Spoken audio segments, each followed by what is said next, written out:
latest as far as the West Asia conflict is concerned. Now, Iran has accused the United States of violating the two-week ceasefire agreement by intercepting and taking control of the ship, and described the entire operation as an act of armed piracy, and also warned that its armed forces would retaliate against the United States, calling the seizure an illegal breach of international law. So Iran has warned that it is going to retaliate to the seizure of its vessel. The Iranian vessel, remember, was seized by the U.S.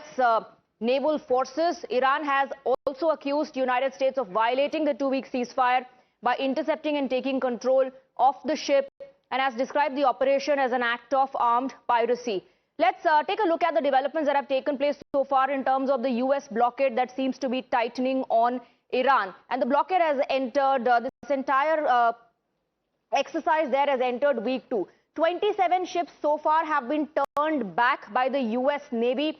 Tuska, the vessel that was seized in Iranian cargo, has been seized by the U.S. Naval forces. It was seized in the Gulf of Oman. And here, with the help of a map through graphics, we're also trying to explain the entire stretch where this is happening. It attempted to evade a blockade of the U.S. Navy. That's when the U.S. Marines boarded the ship and carried out a search operation. And Iran, of course, has objected to this, has protested against it. Now, we're given to understand in the search operation, up to 5,000 containers were checked by the Marines. The ship was disabled before it was seized by the U.S. Naval forces. Let's also talk a little bit about the vessel that we are looking at, Tuska. It departed from China on the 30th of March. Stopped at Port Klang, which is in Malaysia. This is the route that this vessel, Tuska, has taken. It was headed towards here, the Bandar Abbas port, and it tried to evade the blockade of the U.S. Naval forces. That's when first the Marines boarded the ship, carried out a search operation, disabled the ship, and then it was seized. Now we have some breaking inputs coming in on the broadcast. We're given to understand another Iranian tanker has breached the U.S. seas. A super tanker that is owned by National Iranian Tanker Company departed from Iran in late March 2026 and was headed towards the Kharg Islands. And this tanker unloaded its 2 million barrels of crude oil on this island and then returned home through the siege line. This tanker will arrive at Kharg Island tomorrow. Let's go across to both Srinjoy and Mayank, my colleagues who are joining us on the broadcast with more details. Hectic activity at the moment as far as the Strait of Hormuz is concerned. We're given to understand, Srinjoy, that another Iranian tanker has breached this naval blockade, this U.S. seas. And here we're talking about a super tanker that's owned by the National Iranian Tanker Company.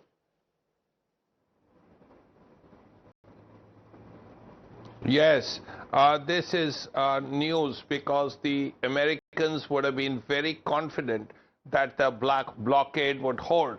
Now, how this got through the blockade, of course, has to be explained. Especially, it's a huge tanker, a super tanker that somehow evaded the blockade of all Iranian ports and went through the Strait of Hormuz and is at Kharg Island. So it's an important development, particularly before the talks, which still may or may not happen. Nobody knows if those talks will happen or not, and when they will happen. Because so far, the news is that the Iranians are not keen to take part. Now, if the Iranians are not keen to take part, how is it, how can the Vice President of the United States and 2 senior officials fly all the way from Washington, D.C. to Islamabad?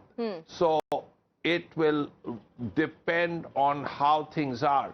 First of all, when J.D. Vance gets on that plane, you would imagine that the Iranians have quietly told either Pakistan or America or both that they are also flying to Islamabad.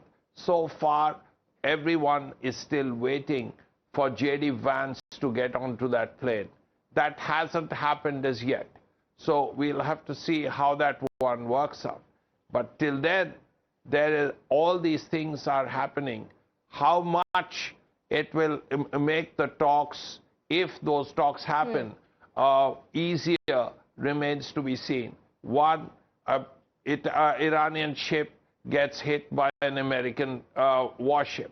Second, an Iranian supertanker evades the blockade and goes through and is nearing Kharg Island.